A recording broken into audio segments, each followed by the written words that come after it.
तो नमस्ते, कैसे हैं आप सब। एक बार फिर से आपका स्वागत है। उम्मीद करता हूं कि आपकी तैयारी बहुत अच्छी चल रही होगी और सबसे पहले आपको बीएसटीसी के एग्ज़ाम के लिए बेस्ट ऑफ लक। तो आज के इस एग्ज़ाम में, आज के इस वीडियो में हम बात करने वाले हैं कि 20 दिन में ऐसे कैसे पढ़ाई करें कि आप बीएसटीसी में नंबर लेके आ जाए। तो सबसे पहले तो क्या 20 दिन में पढ़ के बीएसटीसी में नंबर लाना पॉसिबल है? देखो, एवरीथिंग इज़ पॉसिबल। किसी ने सोचा था कि दशरथ मांझी पहाड़ तोड़ देगा, तोड़ दिया ना, तो एवरीथिंग इज़ पॉसिबल।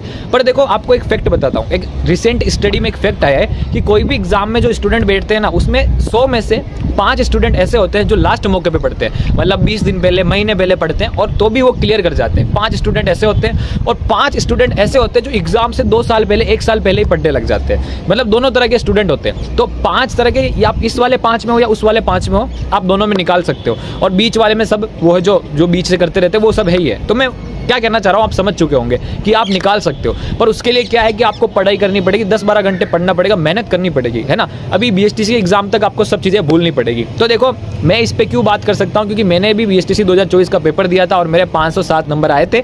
और आपको सब ये सब पता ही है। अगर आप हमारे चैनल से शुरू से जुड़े हुए हो तो आपको पूरी प्रोग्रेस भी पता होगी कि मैंने कैसे सेल्फ स्टडी करी थी, कैसे कब सब किया था। वो पहले भी मैंने बहुत सी वीडियो में बताया हुआ है। तो चलिए आज इस वीडियो को चालू करते हैं। तो देखो, सबसे पहले बीएसटीसी में क्या पोर्शन है? 4 पोर्शन है। Reasoning, Rajasthan GK, Hindi, English और शिक्षण अभिरुचि। तो मैं आपको बताता हूं जैसे आपको करना है, अच्छे खासे नंबर आ जाएंगे। सबसे पहले माइंड को इजी रखना है, ठीक है ना, और मेहनत करनी पड़ेगी। 10-12 घंटे पढ़ना पड़ेगा और आप पढ़ लोगे, मुझे पता है, ठीक है ना। तो सबसे पहले क्या करना है मैं आपको बताता हूँ। तो सबसे पहले आपको क्या लेना है, देखो 20 दिन बचे हुए हैं, ठीक है ना। आज से लेकर अभी एग्जाम तक 20 दिन बचे हुए हैं और हो सके तो आगे बढ़ जाए या ना बढ़े, इसका कोई पता नहीं है, पर हमको 20 दिन ही मान के चलना है, ठीक है ना। तो आप क्या करोगे, जो 4 सब्जेक्ट है ना, रीजनिंग, शिक्षण अभिरुचि, हिंदी, इंग्लिश, राजस्थान जीके। तो देखो, रीजनिंग है ना, लक्ष्य की बुक है या कोई सी भी बुक हो, आप पुराने 10 साल के पेपर्स और देख लेना, आपकी बुक से बाहर रीजनिंग जाएगी नहीं। रीजनिंग बुक से बाहर जाएगी नहीं। बुक से है वो रीजनिंग आप अच्छे से कर लोगे ना, तो आप रीजनिंग में अच्छे खासे 45+ नंबर लेके आ जाओगे, ठीक है ना। कोई सी भी बुक हो आपके पास। पर रीजनिंग से पहले मैं आपको चाहता हूं कि आप पुराने 10 साल के पेपर्स देखें, क्योंकि आपको पैटर्न पता चल जाएगा। अच्छा है कि अगर आपने पहले ही देख लिया, अगर नहीं देखे तो देख लेना। और पेपर नहीं मिले तो ये ग्रुप की लिंक मैं टेलीग्राम से पुराने पेपर से और कुछ टेस्ट सीरीज भी जो है शेयर की है, जो आप इस ग्रुप में ज्वाइन कर लेना। मैं डिस्क्रिप्शन में लिंक प्रोवाइड करा दूंगा। तो हम कहाँ पे थे, रीजनिंग। तो रीजनिंग आपकी बुक से बाहर जाएगी नहीं। तो रीजनिंग आपको कैसे पढ़नी है, कुछ टॉपिक रीजनिंग में ऐसे है ना, आप 1 घंटे में पढ़ के क्लियर कर सकते हो। जैसे एनालॉजी है, तर्क है, ऑड वन आउट है, फैमिली रिलेशन है, ठीक है ना, और काउंटिंग फिगर्स है। ऐसे कुछ है टॉपिक्स जो बहुत ईजी है। आपको सिर्फ समझना है कि वो दिशा कौन सी है, वो दूरी कितनी है, उसका उससे क्या रिलेशन था, वो उसकी माँ है या बाप है, ये आप कर लोगे। पर किसी टॉपिक में अगर आपको रीजनिंग में थोड़ी सी भी दिक्कत आए, आप क्या करोगे, रीजनिंग में यूट्यूब पे टॉपिक वाइज सर्च करना कि ये टॉपिक है, और यूट्यूब पे सर्च कर लेना ट्रिक के साथ कि जैसे कि आपको क्यूब में दिक्कत है तो cube reasoning question with trick, ये सर्च कर लेना। 10-15 मिनट की वीडियो आएगी, वहां से देख लेना, आप डाउट क्लियर कर लेना। तो मैं क्या कहना चाहता हूँ, रीजनिंग का कंक्लूजन सुनो।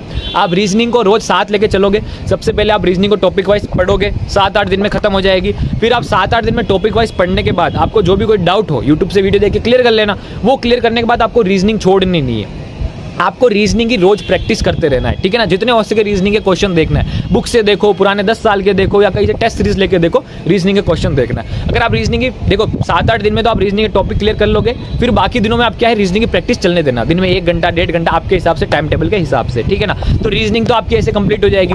फिर आते हैं शिक्षण अभिरुचि पे। तो शिक्षण अभिरुचि भी आप देखोगे तो 7 या 8 टॉपिक है, ज़्यादा से ज़्यादा 5-6 टॉपिक भी है मेरे हिसाब, 5-6 टॉपिक ही है मेरे हिसाब से, या 7 भी हो सकते हैं। तो शिक्षण अभिरुचि में जितने आपके पास टॉपिक है ना, उन टॉपिक को सबसे पहले तो आप पढ़ लेना, ठीक है ना। जैसे रीजनिंग पढ़ोगे ना आज से, तो रीजनिंग के साथ साथ शिक्षण अभिरुचि भी पढ़ते रहना।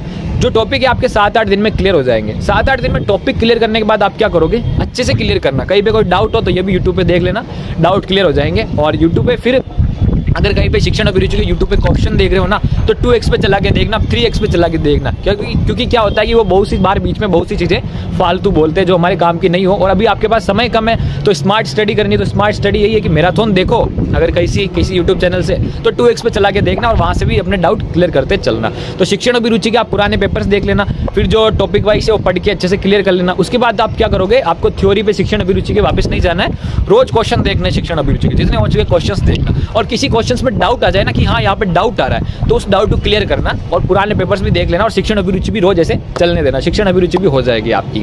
फिर आते हैं हिंदी इंग्लिश। हिंदी इंग्लिश में आपको क्या करना है, देखो हिंदी में कुछ टॉपिक ऐसे हैं, इंग्लिश में भी ऐसे पर्यायवाची, विलोम शब्द, मुहावरे, लोकोक्तियाँ, एक शब्द के लिए अनेक शब्दों के लिए एक शब्द।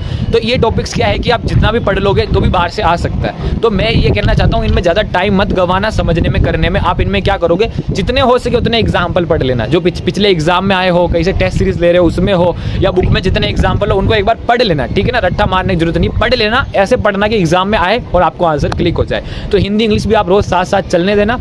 फिर हिंदी इंग्लिश में कुछ चीज़ें ऐसी होगी कि दीर्घ संधि, मतलब दीर्घ संधि नहीं, संधि है, समास है, ये कैसे हुआ, तत्पुरुष समास है, ये समास है, ये चीज़ें कैसी हैं। तो इन चीज़ों को क्या करना, थोड़ी सी समझ लेना, और समझने के बाद इनके भी क्वेश्चंस देखते रहना, ठीक है ना। हिंदी इंग्लिश में भी आप ऐसे, मैं आपको स्ट्रेटेजी बता रहा हूँ, है ना, टॉपिक नहीं बता रहा हूँ कि हिंदी में सिर्फ यही पढ़ना है। आप पता चला कि आप सिर्फ यही पढ़ के चले गए, ऐसा नहीं है। मैं आपको स्ट्रेटेजी बता रहा हूँ कि कैसे पढ़ना है। तो हिंदी इंग्लिश में ये, तो शिक्षण अभिरुचि, रीजनिंग तो आपकी क्या है, पहले 10 दिनों में आराम से कंप्लीट हो जाएगी अच्छी खासी। फिर शिक्षण अभिरुचि, रीजनिंग की आप प्रैक्टिस चलते रहना, है ना, रोकना मत। फिर हिंदी इंग्लिश भी आप चलते रहने देना।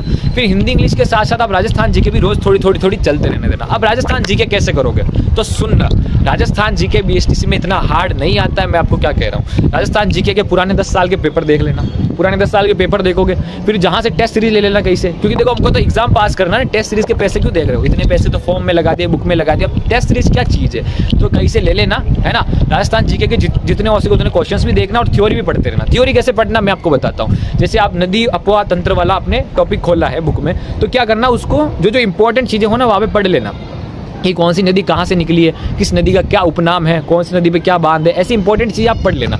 अब आपको कैसे पता लगेगा कि राजस्थान जीके में कौन सी इंपॉर्टेंट चीज़ें है, तो इसलिए मैं कह रहा हूँ कि आप पुराने 10 साल के पेपर देखना कि वहाँ पे राजस्थान जीके कैसे आया है, आपको खुद पैटर्न पता चलेगा और आप भी उसी हिसाब से पढ़ने लग जाओगे। फिर राजस्थान जीके वहाँ से पढ़ने के बाद आप जितने हो सके पेपर देखना। पेपर देखोगे तो वहाँ पे ऐसे क्वेश्चन, मान लो कि एक क्वेश्चन ऐसा है कि मेहरानगढ़ किला कौन सी पहाड़ी पे है, आपको ऑप्शन दिए होंगे, चिड़िया टुक पहाड़ी पे, ये अरावली पहाड़ी पे, या कोई सी और अचलगढ़ पहाड़ी पे, ऐसी पहाड़ी पे, है ना, मेसा के पठार पे, ऐसे आपको ऑप्शन दिए होंगे।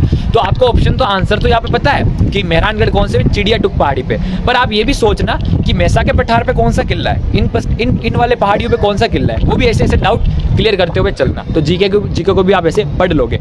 तो इन कंक्लूजन क्या है, इन 20 दिनों में अगर आपने बिल्कुल पढ़ाई नहीं करी तो आप कैसे करोगे, रीजनिंग आप ले लोगे, पुराने 10 साल के पेपर देख लोगे, रीजनिंग बुक में से भी कर लोगे तो ये क्वेश्चन बाहर नहीं जाएंगे।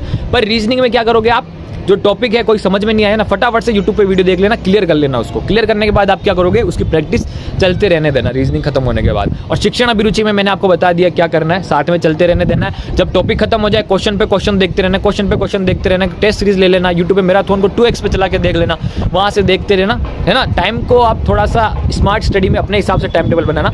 शिक्षण अभिरुचि ऐसी चलेगी। हिंदी इंग्लिश मैंने आपको बता दिया कि कैसे करनी है, ठीक है ना। कोई डाउट हो तो यूट्यूब से देख सकते हो, पर अभी आपको थोड़ी मेहनत करनी पड़ेगी, 10-12 घंटे मेहनत करनी पड़ेगी। और देखो, आप टॉपिक छोड़ सकते हो, आपको लग रहा है कि राजस्थान जीके में कोई टॉपिक इंपॉर्टेंट नहीं है, 1-2 टॉपिक छोड़ देना। पर छोड़ने से मेरा मतलब क्या है, जैसे रीजनिंग में आपने क्यूब वाला आपको इंपॉर्टेंट नहीं लगता, मतलब क्यूब वाला आपको मुश्किल लगता, समझ में नहीं आ रहा, तो उसको छोड़ देना। पर छोड़ना ऐसे है कि जितने पुराने साल में उसके क्वेश्चंस आए वो क्वेश्चन पढ़ोगे, और उन क्वेश्चंस को जो बुक में दे रखे उनको भी अच्छे से पढ़ोगे। एक बार रीड जरूर करना है, बिल्कुल किसी को मत छोड़ना, रीड सबको करना है, ठीक है ना। तो यही स्ट्रेटेजी थी, इसी स्ट्रेटेजी को आप फॉलो करोगे तो उम्मीद है कि आप अच्छे से बीएसटीसी कर लोगे, मतलब एग्जाम निकाल लोगे, क्योंकि अभी समय कम है। पर देखो, एवरीथिंग इज पॉसिबल। अगर आप 10-12 घंटे अभी से पढ़ोगे तो निकाल लोगे, इतना हार्ड एग्जाम नहीं आता। क्योंकि जब आप बीएसटीसी निकाल के रीड का एग्जाम दोगे ना, आप खुद ही कहोगे कि यार किसके लिए मैं टेंशन ले रहा था। तो पेपर्स देख लेना, पुराने पैटर्न पता चल जाएगा। और जो मैंने बताया है उम्मीद करता हूँ कि आपको समझ में आया होगा, अच्छा लगा होगा। और मिलते हैं नेक्स्ट वीडियो में। आपका बहुत बहुत धन्यवाद।